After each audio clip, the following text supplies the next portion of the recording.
আসসালামু আলাইকুম। আশা করি সবাই ভালো আছেন। আমার দেশে গাড়ির লাইসেন্স রিনিউ করতে দিলে সেটা পেতে পেতে নাকি গাড়ির লাইসেন্সের মেয়াদ আবার চলে যায়। ঠিক আছে, তো আমি আজকে আপনাদেরকে দেখাবো যে বাইরের দেশে, এটা হচ্ছে ওমানে কীভাবে আপনি খুব দ্রুত গাড়ির লাইসেন্স রিনিউ করতে পারবেন এবং খুব সহজে সেটা।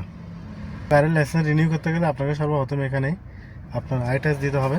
তো সেটা কোথায় পাবেন, সেটা হচ্ছে আপনি যে কোনো একটা সরকারি দোকানে গেলে সেখানে ওরা লিখে রাখবে যে এখানে ড্রাইভিং লাইসেন্সের আই টেস্ট নেওয়া হয়। তো আপনি এটা কমপ্লিট করবেন। ওটা কমপ্লিট করার পরে আপনি চাইলে মোবাইলের অ্যাপসের মাধ্যমে এটা রিনিউ করে আপনার এই অনলাইন কপিটা নিতে পারবেন বা ইলেকট্রনিক কপি।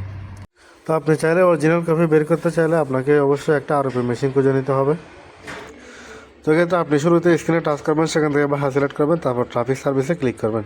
এরপর আপনি ড্রাইভিং লাইসেন্সে ক্লিক করবেন, সেখান থেকে একটা পেজ আসবে, ওটা পড়ে দেখবেন। পড়ার পরে আরেকটা পেজ আসবে, ওইখানে আপনি শুরুতে আপনার সিভিল আইডি বা সিভিল নাম্বার বা আপনার পতাকার নাম্বার দিবেন। এরপর হচ্ছে আপনি ফার্স্ট ইস্যু ডেট, আপনি কখন প্রথম লাইসেন্স পাইছিলেন ওই ডেটটা দিবেন। এরপর আপনার মোবাইল নাম্বার দিবেন। এরপর এগুলো দেওয়ার পরে আপনি আরেকটা পেজ আসবেন, ওইটাতে আপনার টোটাল কয় টাকা ফি পেমেন্ট করতে হবে ওইটা আসবে। তো এখানে আপনার 2 রিয়াল 100 পয়সা মতো একটা চার্জ কাটবে জাস্ট কার্ড বের করার জন্য। ওকে, তো আপনি এখানে অপেক্ষা করবেন। এটা এই যে আপনি একটা পার্সেন্টেজ দেখছেন, এটা শতভাগ পূর্ণ হওয়ার পরে আপনার কার্ডটি রেডি হয়ে যাবে। সর্বোচ্চ 2 থেকে 3 মিনিট সময় লাগে।